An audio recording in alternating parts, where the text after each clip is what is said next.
Welcome, everybody, to the American Craft Council's first debut of our Maker Meetup series that is part of this experimental, fun, extravagant Bay Area Craft Week project. We are broadcasting to you all from Minneapolis, Minnesota, and of course, connecting with all the incredible creative people out there in the Bay Area. My name is Scott Pollock. I'm the Senior Director of Programs and Public Engagement, and I am joined this afternoon or this morning, depending on which part of the world you're chiming in from, my colleague, Lindsay Noble. Hi, Lindsay, how are you? Good. How are y'all? So good, so good. Lovely to have Sam joining us from the Bay Area. I think, Sam, we both woke up with different skies this morning here in Minneapolis. We noted it was foggy and icy out this morning, so we are all sweater bound, and that's such a different scene from, I'm assuming, what you're dealing with out there on the West Coast. Yeah, it's interesting here right now. Well, thank you so much again, Sam, for joining us this morning or this afternoon, and everybody who's on the call. We're going to spend the next 60 minutes together exploring the world of Sam and his process and jewelry studio. And we are going to be walking through and letting him sort of take over. But I just want to again, welcome everybody and go through a couple housekeeping reminders as we're trying to moderate this conversation here in our time together. Welcome to the Zoom Room Challenge. I know we're also being broadcast live on the Craft Week site. So I think we have about 30 people who are joining us in this space, but we're probably talking to another 1,000 plus people who might be encountering this as they're interfacing with the Craft Week site. Just a couple things here as you're navigating. We'd love to hear from everybody. We would welcome you all to, of course, there's a couple functions on this chat room here. If you scroll over to the participants site, you can click on there, and on the very bottom, you're going to see an opportunity to raise your hand and ask a question. That's one way that we're going to try to track you and find you and bring you into the conversation. Either Lindsay and I will see if we could interrupt Sam as he's talking through and demonstrating some of the work that he's doing. The other function you can use, which is wonderful if you want to continue to chime in throughout the next 60 minutes, you can add a question into our group chat function. And the chat function you can find on the very bottom of the screen you're looking at right now by scrolling your cursor or mouse over there. There'll be a little pop-up window, and you can chat a question there, usually starting with a nice cue so we could find you. So this is where you put it. I'll just demonstrate. Put your question. So as things pop up, Sam, if you don't mind, we'll take care of that between Lindsay and I. We'll track questions and we'll find a chance to bring those into the conversation this morning. I just want to again remind everybody that Craft Week is this ongoing project that the American Craft Council is able to pivot in this virtual world and present to you 130 incredible artists from both across the country and from the Bay Area. We have the marketplace currently open right now, which is really exciting. It opened this morning with a preview last night. And up to date, since the site itself launched, we've had almost 15,000 site visits and over 30,000 in artist sales. So it's really, really wonderful to see communities connecting, interacting, purchasing, supporting artists doing the work that they're doing. A couple other features which I think are really exciting to see is we have the, as part of the Craft Week, we've asked a couple creatives from the Bay Area to present and talk a little bit about some of the work that they're doing. From the Bay Area. And one of those projects is what we're calling the street scenes. And this is just a little overview of 24 hours in a day in the life of a creative from the Bay Area. And today's came to us from PJ Gupatina Policario, who did a wonderful overview of life in the Mission District. So if you get a chance, take a peek at those. And then finally, some of the other creative ways we're drawing attention to the artists who are participating in the show is we ask them to create musical playlists. So add a little music, a little beat, a little jam, and ask them what they listen to when they're working in the studio. So you can find those by following the playlist sites, and we put that in the chat room as well. So anyhow, I don't want to talk too much longer. I want to turn this over to Sam and get into the Makers Meetup. But before I do that, I'd love to introduce my colleague, Lindsay Noble, who's our engagement manager at the American Craft Council. Hey, Lindsay. Hi, everyone. So happy to be here. So grateful to have Sam here. So we're thrilled to introduce you, Sam. He's a San Francisco-based jewelry designer, and he will be our first Maker Meetup host, which we're thrilled about. Just a little bit about Sam's work. He's inspired by the rare bounty of Earth's minerals. Sam's work combines natural gemstones and precious metals. Each piece is hand fabricated, utilizing traditional metalsmithing techniques along with modern tools and equipment. Sam is always searching to incorporate unusual cuts and gemstones with interesting inclusions to bring natural elements to the wearer. Sam's work, as many of you probably already know, is stunning, and ACC is lucky to call him a regular American Craft Show artist. He has exhibited in our in-person national shows for over 5 years, and we're so happy to have him on board for ACC's first Craft Week. So with that, I'll let Sam take it away. Hi, everybody. Thanks for joining us. Hopefully my internet connection is good because it was getting a little glitchy earlier. So just stop me if you can, if we need to. Yeah, like everybody has been saying, it's so great that you're here to support us, and also the American Craft Council for doing this, hosting this, putting it together, and all the hard work that they're doing right now.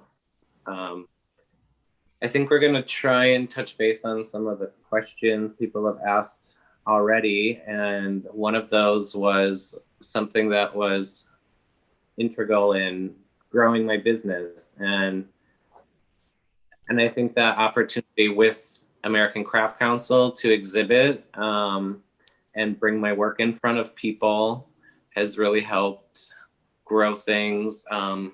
I think with that and social media, it's both kind of an slow organic process to meet the people that become clients. You know, maybe it's not the first time they see your work, but over time they kind of get to know you in a sense of your work, and it's really building relationships and keeping in front of people and just getting that chance to connect with a lot of different people. So that's been something that's really helped over the years.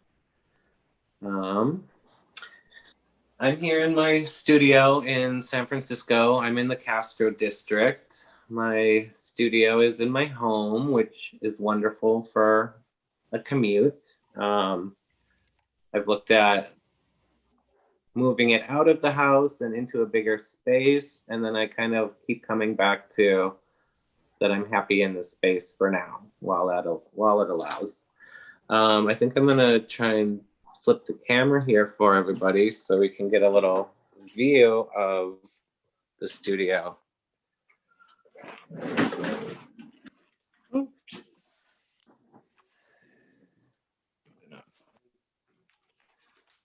So here's where you walk in.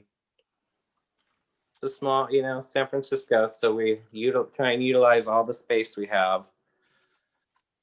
So here's some of the stone cutting equipment, which I use not as much as I used to, but it's nice to be able to adjust and trim things and cut things and repolish when needed. Another one of the big tools is the rolling mill, which allows you to make sheet and wire, and utilizing all the scraps of gold. I can, you'll see later when we get into the more on the bench. But I can melt all those scraps back down and then roll them back into sheet and keep using them. So here's the jewelry bench. It's traditional. I have a lot of drawer, a lot of storage space. Everything is, tucked away. It's pretty cleaned up right now. Usually it's a little more chaotic For instance, this whole cup of tools is usually spread all over here because they're things that I use so frequently, along with in the catch pan where all the scraps go. I tend to keep the tools that I use the most there, very handy. Got some inspiration and a little bit of work in progress, some new things I'm working on here. Just give you another view of more of the studio. I tend to be a bit of a collector slash hoarder, but these are all things that kind of give me inspiration. It's a lot of, minerals and different objects. They do have some jewelry laid out that we're going to look at in a little bit. Here's another kind of a cabinet of curiosities here. Lots of minerals. We tend to think of our house as kind of natural history museum chic. There's also a collection of a lot of my friends' work, other artists at the shows. Here's the brooch by Ashley Buchanan. I think I bought that the first show in St. Paul that I ever did. Just lots of little treasures and things that inspire. So kind of bringing back to inspirations, for me, a lot of that comes with the gemstones that I work with. I tend to buy things already cut. They're pre-cut, but I'm always looking for those kind of interesting shapes and things that are not as traditional. So here's a set of smoky quartz that have a little bit of a phantom, they're called, where the color is condensed to the center. And this is a bezel progression. So you see all the steps that it takes to make one of these settings, which are all completely handmade and made specifically for each stone. So here we have where I formed it, infused or soldered that seam together. Then I round them all out on the mandrel with a hammer, real traditional. Give it a little bang. It puts a little spirit and life into the piece. This one in a little bit here, I'll show you how I bend that back into shape, which you can see has been done with these. So then that gets soldered down to a base of metal, a silver in this case, because I want to keep it nice and clean in that white color of the stone. And then I'll trim that off and start filing.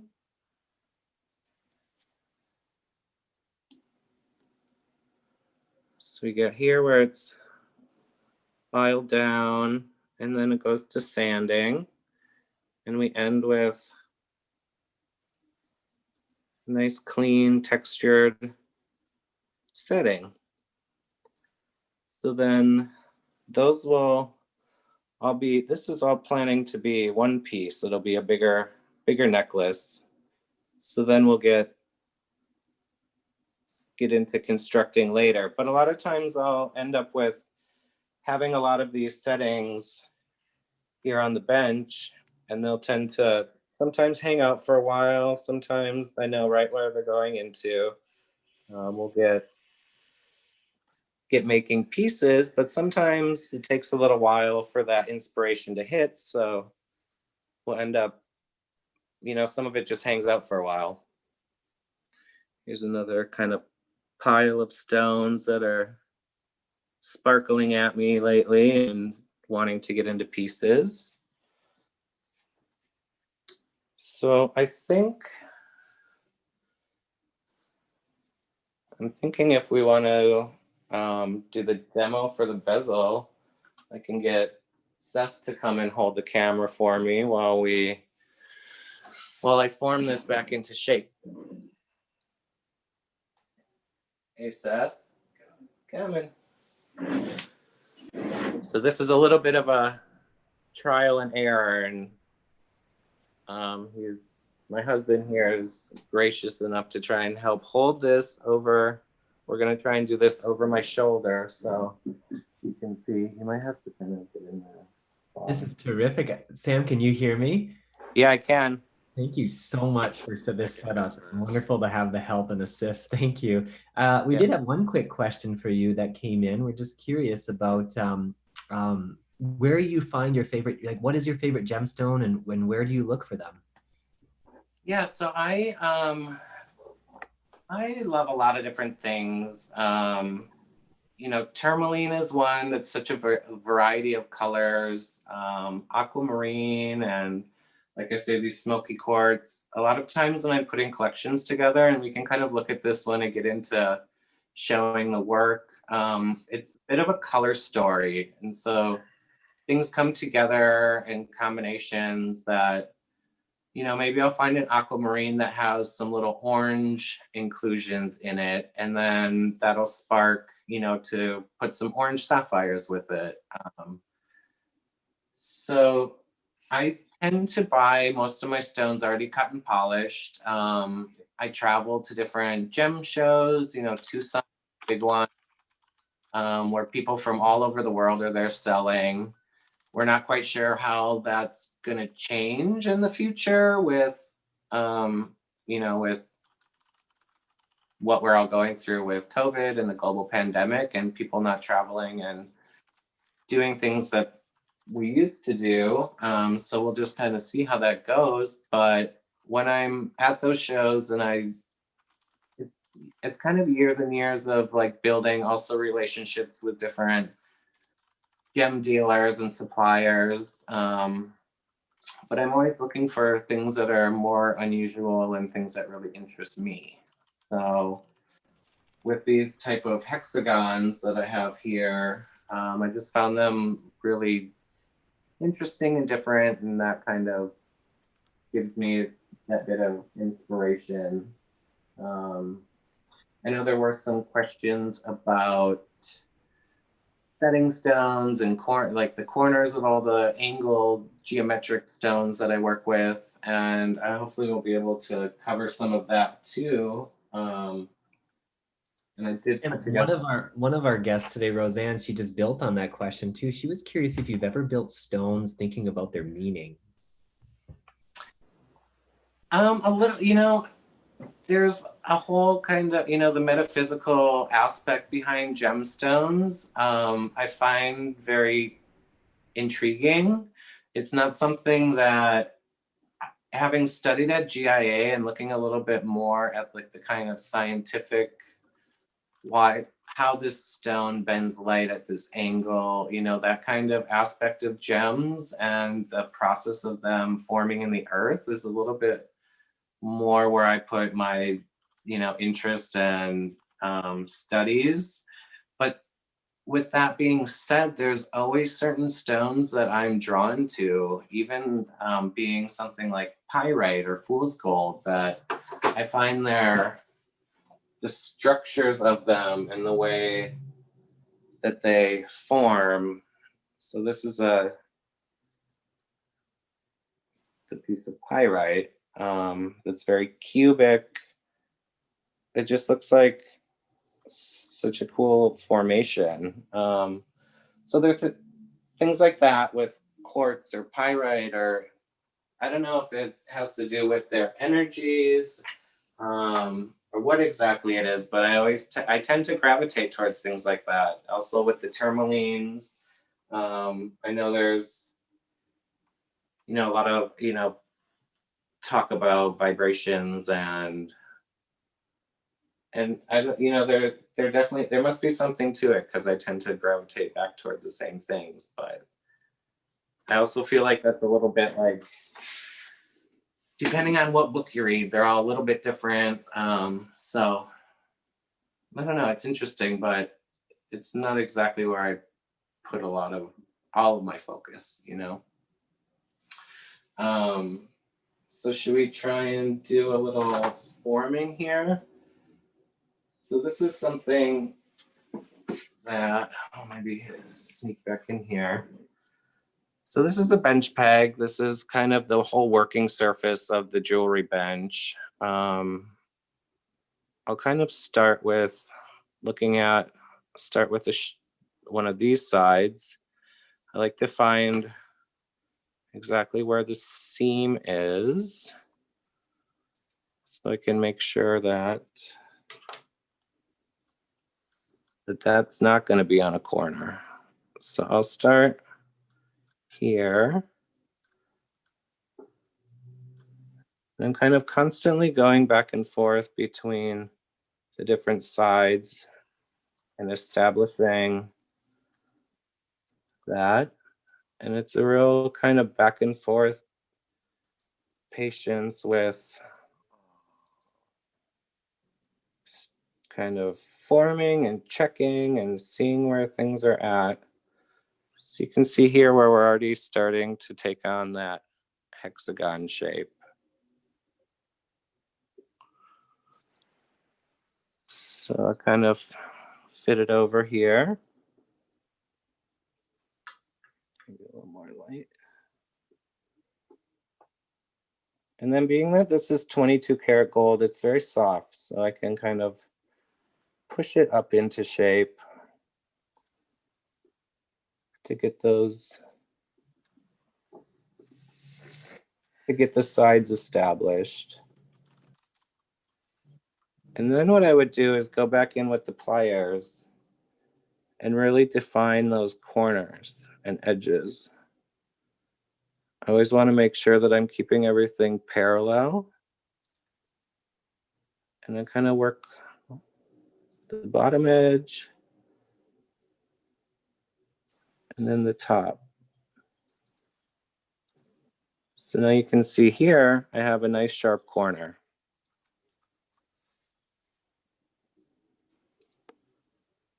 So then it gets a little bit back into putting the stone in and seeing where this next corner comes from. It's a little bit of a eyeball. There's fingernails involved to really.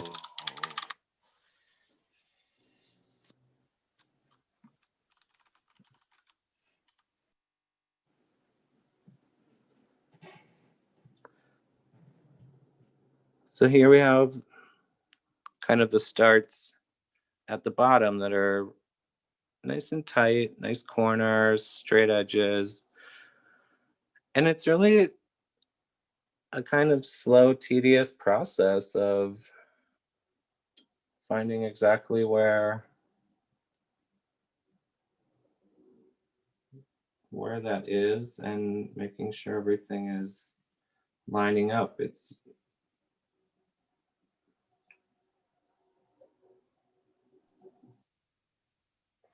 Hey, Sam, we have a quick question from one of the participants, Jane Roberti. And she loves the geometric stones. She thinks they're really cool and modern. And so she's just wondering, are they custom cut for your specifications, or do you buy pre-cut stones and then design around them? So for example, is this one like designed around that specific organic shape, or did you cut that gem? These I found with a gem dealer in Tucson who I've known for a long time. And they're already cut and polished. So I, a lot of times, am like searching out these kind of unusual shapes and things that are a little bit different. And I'll buy a collection of these, a pile, and then work them into different pieces. But each one is a little bit different. They're not your standard calibrated cuts. So each setting is made specifically for that stone. And when I'm doing a progression like this, each kind of step along the way, I need to keep track of which stone goes with which setting, which can be a little bit of a challenge. Mm-hmm. But Yeah, so generally, I mean, I have had people cut stones for specific pieces, but generally I'm designing around that stone and I kind of start there. God, I like that. I like that you use the stone as the inspiration for the piece, right? It's Yeah, that's also where, you know, where I say that some things will kind of like hang out on the bench for a while, and we'll say that we meditate on it. But a lot of times, once I have all these settings done and cleaned up, then I'll start kind of moving them around and arranging them and putting different pops of color. You know, I have a plan with this brown and white to have aquamarines. So I also have a whole group of aquamarine that I'll do, and then I'll start kind of moving them around and seeing where, you know, where I want connections to be. A lot of times I'm using a little tiny diamond set in a tube, and then I cut that off, and that'll hold two settings apart. So I'll solder that in even after the diamond is set, because that'll take the heat of the torch. And you know, some people don't like diamonds. That's one thing I really love about them. I can put them into, here's a tiny little cube that has a diamond set in it. And some of the pieces in the marketplace will show these. There's a bigger brooch that I have here laid out, but the diamond's already in there. And then I can solder it right up next to another setting with the stone in place, and it's not going to burn, but it'll hold those two settings apart. So then I can get in there to set the stones later. Um, you know, another great thing is that they're harder than your sandpaper. So if you're sanding and cleaning something up and you go, most of the stones you're going to scratch if you touch it with the sanding stick, but with the diamond, you go right over it and it's not going to do anything. So that's something that it's just a part that I respect, but looking at the stone as like a working thing and not looking at it for the traditional values. I think maybe I can take the camera back and we'll kind of go over, kind of look at some of the other things. You know, so even these have sapphires and diamonds already set in the type of cubes that I'm talking about. And a lot of times I don't know exactly what they're going to go into. Sometimes I do. So that'll be, you know, sometimes I like to just have a little collection of those on the bench and hanging out. So when it comes time that I do want to use those, you know, here's so they're so tiny. Here's a little tube that already has an orange sapphire in it. That'll be a component into something. And you already set those sapphires in there? Is that the idea? Yep, the sapphires and the diamonds will both take heat of the torch, so I'll set them into the tube and then cut it off. But that gives it a really nice, clean setting.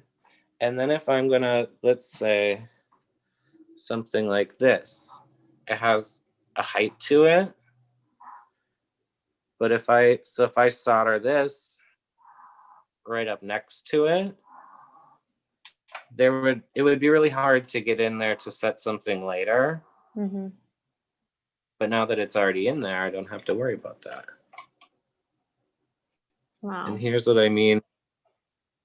You know, if I were to do that, they're both the settings that would be set later are higher up than the tube, so I can get in there to push that metal around. I know there was a question earlier about actually setting the stones with the corners. Yeah, Bonnie Kyles. I'm not sure if Bonnie is on this call, but she just was wondering, how do you set corners? Yeah, so with these, I would actually start pushing at the corner, and I'd go push all those corners in, and then you kind of move back and forth along the flat edges, but you want to establish those corners first. There's also times with something, these are so tiny, but on this drop shape, I'll actually take a triangle file and cut out that corner and remove a bit of that metal, because I know that there's just extra material there after having done this for so long. So then when I do push those edges, that triangle will close back up and it'll look nice and clean without having like a real chunky spot. It looks like Bonnie's actually in the room. We could see if she is interested and if she has any other questions. Did that Bonnie, did that make sense, or do you want to chime in? I can unmute you if you are interested. So this might bring us over into the collections, but I just wanted to, there might be some bigger pieces here that have what we're talking about that will be easier to see. Something like this shape where it's very pointed here. That's another one where I actually file out a little section, so when it comes together, it meets back up. There's a couple of these pieces. Here's something that's in the marketplace store, bigger. It's a brooch and can also be worn as a pendant.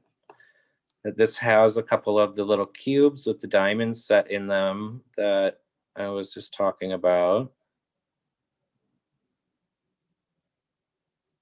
But you kind of see there's how much work goes into these pieces before, just getting all the settings done before it goes into a piece.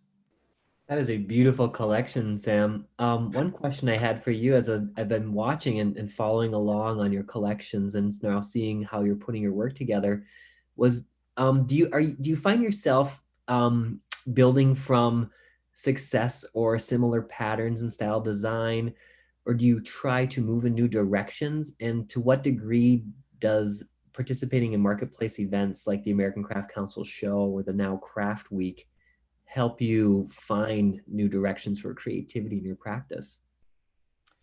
Yeah, there's some things, and there's some pieces up in the marketplace, my shop page, that are going to be more in, this kind of style, that they're a little more simple.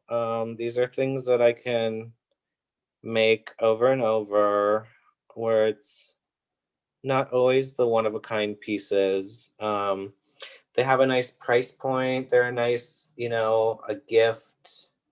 I feel like there's people I meet with throughout, shows and through galleries that would love a big piece like this, but maybe it's not in their budget and they still want to have something that's reflective. And will, buy a smaller piece, and then over, maybe the next year they'll come back and have some, it kind of grows and builds over time. There's a lot of kind of a, it's really a relationship. This is one of the castings that I just wanted to show size. That's something else that doesn't have the tube set diamonds yet, but just to kind of give a sense of size for some of the pieces that are in the marketplace shop. I think here's something this is always what's so fun at the shows. This kind of a rainbow of all the stacking rings. And there's just so many colors and cuts and combinations, Here's two that are put together that are both green, but maybe we want to mix that in with some blue. So this is something that's really fun when we're at a show and people can kind of play with and put different combinations together. Something too that's also a nice price point where you kind of add on to things over time. even with my own website, it's very hard to list things like this, and keep track of all those one-of-a-kind things. I think I spoke earlier about doing kind of a collection based on a color scheme. So here's something. A lot of these pinks started kind of in the beginning of, I mean, I've always loved those bright colors. But, you know, it'll start out with, you know, make a pendant, and then I think, oh, we need a ring to go with that, and some earrings. And so a lot of times, here's a little more of the blues and pinks together, but it all still kind of plays well.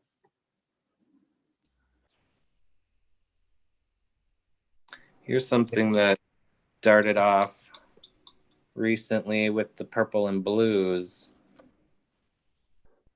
and I made this little pair of studs. And then the rest of this whole group, this collection kind of came from that. Sam, you know, these are always the hardest parts about doing virtual projects or programs like this, but I could tell you right now that you've got a number of commenters saying, I really wish I could try these on. These are so beautiful. So thank you for sharing. There's a lot of love coming from our end here. It's torture, isn't it? You know, Sam, as we think about, we are doing good for time. You know, we have about 15 minutes left with you on this Maker Meetup. I really appreciated you spending some time and talking with us about, you know, what you've been doing since the pandemic or variations of the pandemic have hit us in the past and continue to hit us. And I'm going to channel one of the questions our participants had. They asked a really brilliant question. I think this has been a question you could have answered similar or different pre-pandemic, but what's the hardest part about being a jeweler or your career or practice? Where do you find the challenges, and what could we all do to help you overcome them? Right. You know, that's an interesting question. I feel like in the very beginning, hi Joanne. In the beginning of my career and starting out, it was interesting to see and watch, getting into shows and galleries and starting, trying to meet people, and find people to buy your work or collect your work. It's a really kind of a slow process, and it takes time to build up those connections and those relationships with people, both whether it's a store or a gallery that carries your work, retail customers like we meet at the shows, buying for themselves. It's kind of just a very slow process that you got to stick with, I think. Yeah, especially with when you're starting out, and that's always when, a lot of maybe all your money's invested into inventory, and you go do something and it doesn't pan out as well as you would have thought. Yeah, so I don't know. Well, I appreciate that, Sam. I'm asking our participants here too to, if they're interested, just to at least so you could see each other in each other's eyes, to join with their video if they'd like, just so we could give you a lovely wave and some feedback out there. But feel free again, if everybody would like, you could add a question to the chat room here in our remaining time. Lindsay, did you have anything else you've picked up on since we started? Well, I mean, it's kind of like a question that's similar to what we just asked, but Michelle Ross, I don't think she's in here. I looked at the participant list, but she was wondering what the most important step you took that helped you grow your business. So that could be also like pre-pandemic and, during pandemic as well, right? Like I know things have probably changed a lot for you. So yeah, definitely things have changed. Hi, Michelle. I feel like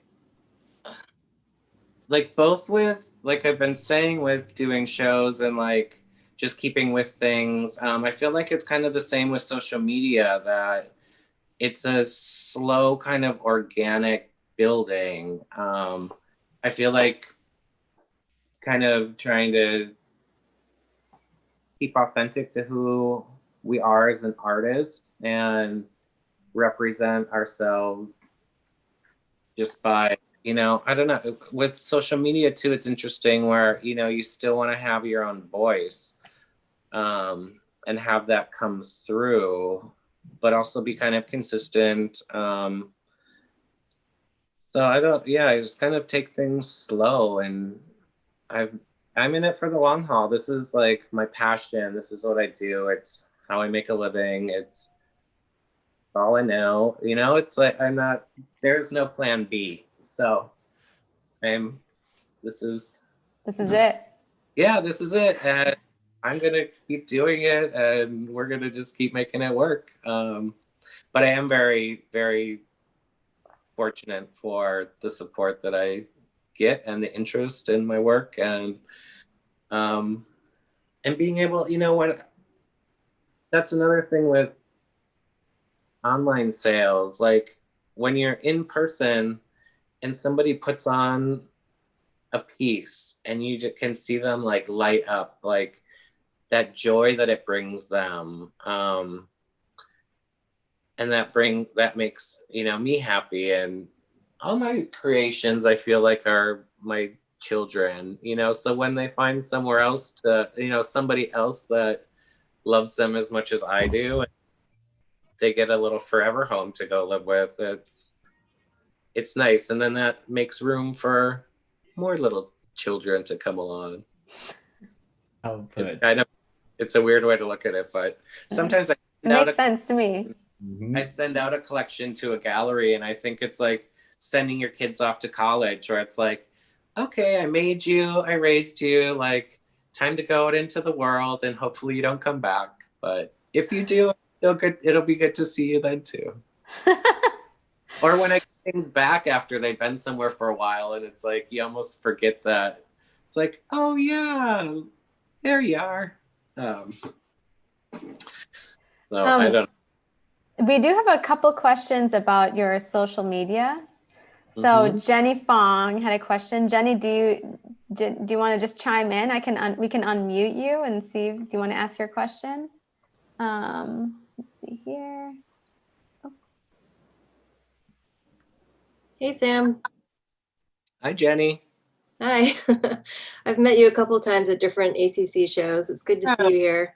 Nice to see you. Let's see. Yeah, I was just wondering, I've had to pivot as well as a textile artist. And I was wondering if your audience, social media wise, is more on Instagram or Facebook and email? Yeah, I need to be better about the email, which I think, like even when we were starting with the craft week here with ACC, I've seen a spike in people that have subscribed to my email list. So I am promising that I'm going to be better about that. And now I feel like I have a little bit more time to kind of focus on things like that. I am right now, and then all of a sudden it's 6 months later, and you're kind of like, where did that time go? It's a little bit different. I personally know a little bit more up sales from, I don't, who that of. Probably half the people that follow me are gem dealers, and it's like, but it's also my work, and they see, so I get way for different. Yeah, it's definitely changed a little bit now, and being in the shows and seeing both the customers and then also all the other artists, it's such a fun time to, even when they wrap and go out to dinner and drinks, and get to see all my friends from all around the country. So I look forward to when that can happen again, and in the meantime we're all just trying to figure it out, right? On that note, Michelle Ross had a question about shows, actually. Yeah. Michelle, do you want me? I don't think Michelle's in video, but we could unmute you if you want to ask your question. I'll try to unmute, and if it doesn't work out, then I can just ask a question too.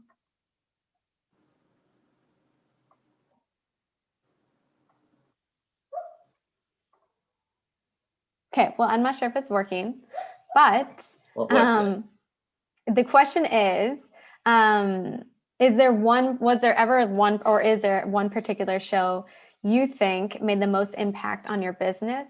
And are there shows that other artists should aspire to participate in? That's interesting. You know, I do all four of the, well, actually I do three of the American Craft Council shows. I do the Baltimore, St. Paul, and San Francisco. I did Atlanta once. And I felt like, well, I didn't have a very good show, but at the same time, I needed that month in between Baltimore and St. Paul to get my energy levels back, or like do some work. And oh yeah, we did meet there, huh? I just saw Michelle's comment. The one thing, you know, being here in San Francisco to do that show and not have to fly and stay in a hotel is so wonderful.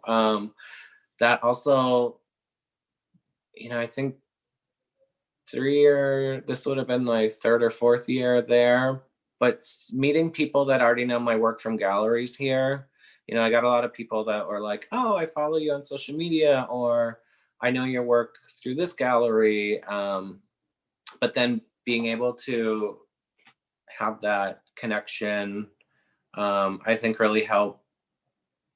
And maybe that, you know, could help them by, you know, collect the work, or like even buy through the galleries and support that way. And then I also grew up in Wisconsin, not too far from St. Paul and Minneapolis. So that's always been a really fun one for me, because I'll take the time to, my brother and my niece and nephew live there. A lot of old friends that are still there. So I would, you know, always take like a week afterwards or a little time before the show to spend time with people and get to be around there. Which, yeah, I don't know when I'll get back in that neck of the woods, but. And we don't know when we're going to come and be able to see you again. That's the hardest part, Sam. We do wish we all could be in the Bay Area right now. You know, as we continue to think through the ways we're connecting artists and artist stories to audiences, you know, I think the street scenes has been one area that one project or program that you see on the Craft Week site that's able to shed a little light on what the current temperature in the Bay Area looks like right now. But you know, is there any shout outs or call outs in the Bay Area where you find your inspiration, what you're enjoying about living there, or what maybe perhaps you could comment on what the creative scene is and how it feeds you from the Bay Area? Yeah, I think for me and us jewelers here, especially, and metalsmiths, it's a traditional jewelry hub because of the gold rush days. It's where the gold was coming, and why there were jewelers here to work with that.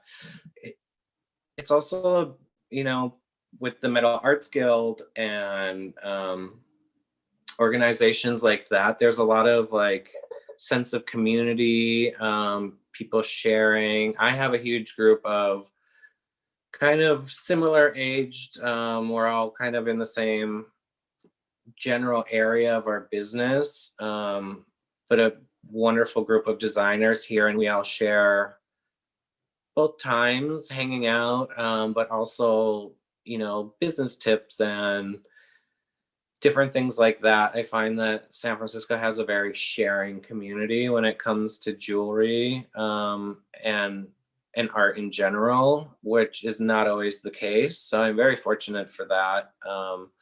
having, you know, Revere Academy is where I studied a lot of jewelry making, and now it's closed now, but just the number of people that came through there over the years, it was always a very welcoming and open community. So I'm very grateful for that. I think it's going to be really interesting to see what happens to San Francisco after this.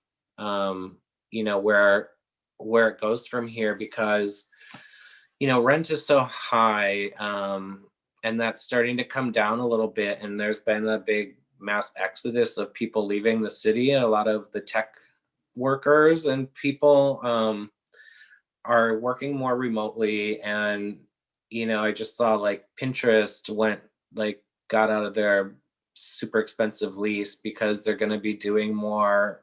People are just going to, after we're seeing that people can work from home and not have to be in an office, I think that's something that's going to actually stick. And it'll be interesting to see what comes back. I mean, it's sad that there's so many restaurants that are closing their doors forever and things like that, but I don't know if it'll give opportunity for new things to, you know, eventually pop up, and hopefully have a little renaissance of that art community that was kind of forced out because of high rents.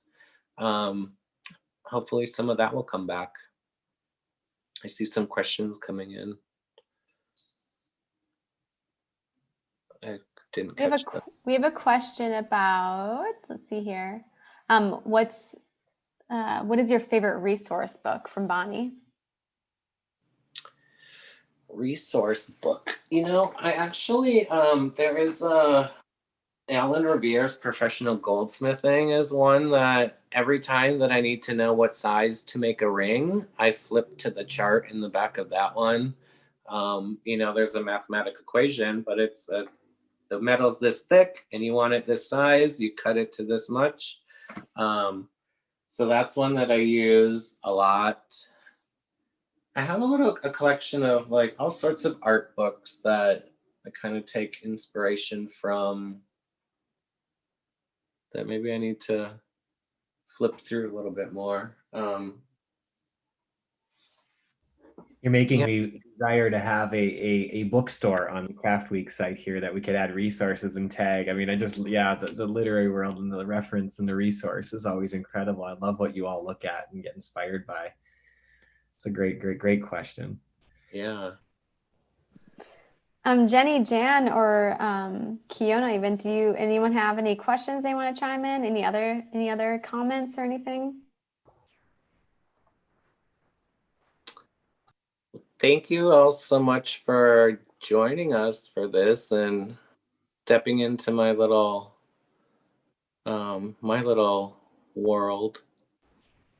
It's kind of one of those advantages, I will say, you know, in this pandemic era, or this Zoom era, I've been able to jump into so many different spaces and see all these creative spaces. So I thank you, Sam, for allowing us to play here. I know it'd be great to see that 10 by 10 space and your work in there, but this is super equally inspiring, or maybe more inspiring, to see all the work behind you there and the lamps going. So really appreciate you taking the time, and thanks everybody for your time, just joining us on this conversation today. And we have we're attempting to do 2 maker meetups, I believe, Lindsay, each day, and those are set up and scheduled, and you can find the information about who and what's up on deck on the Craft Week site. So we'll sign off here from Minneapolis, probably sign off from the Bay Area. And again, thank you everybody, and we'll look forward to seeing you in the next one.